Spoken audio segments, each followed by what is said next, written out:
So here we have the Nissan Qashqai on a 17 plate. I'm going to start off by showing you around the outside of the car. Might be a little hard to tell on the video, but this vehicle is actually a very dark metallic purple rather than black. We're going to start off inside the boot area of it first. As we approach the back of the car, you can see we have reversing sensors, plenty of boot space as well, along with that 60/40 split folding rear seat should you wish to increase this space even further. And then both of these tray sections can lift and remove to give you even more space again. Okay, so we're just going to work our way back around to the front of the car, and then we'll hop in and run through those controls from there. Just briefly before we climb in, I think it's well worth seeing the interior from this exterior point of view. There's plenty to run through on the dashboard, so let's hop in and we'll do that now. Okay, now that we're inside the car, we're going to start with the dials. Over on the left-hand side, we have the rev counter and coolant temperature gauge. On the right-hand side, the speedometer and fuel gauge. In the centre, you can see the total miles for this car. They are 52,727. You can change information that's displayed above that using buttons on the steering wheel. The buttons in question, or button, is just here. We have our stereo controls beneath that. Over on the right-hand side, we have phone controls, cruise control, and speed limiter as well. In the centre, you can see the main touchscreen, which includes satellite navigation. Really nice, clear colour display. It's a very easy system to use.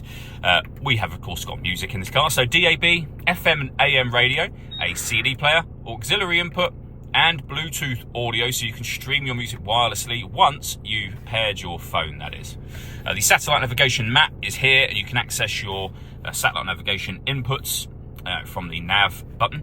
And then we have a parking camera. So if I pop the car into reverse, we have a reversing camera and a bird's eye view image of exactly where the car is parked right now.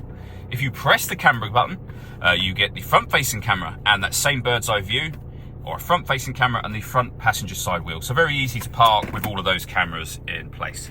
Below that, we have our dual zone climate control. You can adjust the passenger and driver temperature. You can increase and decrease the fan speed.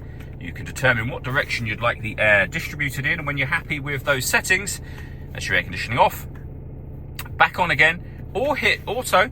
The car will then maintain the temperatures that you've asked for by taking control of the fan speed, which you can see it doing, and the direction of the air. Any manual input will override auto straight away again. Below that, we have a 12-volt charging socket, electronic handbrake, the gear lever for the fully automatic gearbox. We have two cup holders, and then heated passenger and driver seats. And lastly, up underneath here, a dash cam, both front and rear. All that leaves me to say is thank you for taking the time to watch this video. If you'd like to come and see the car for yourself and have a test drive, please feel free to give us a call here at Surrey Specialist Cars. We'd love to hear from you.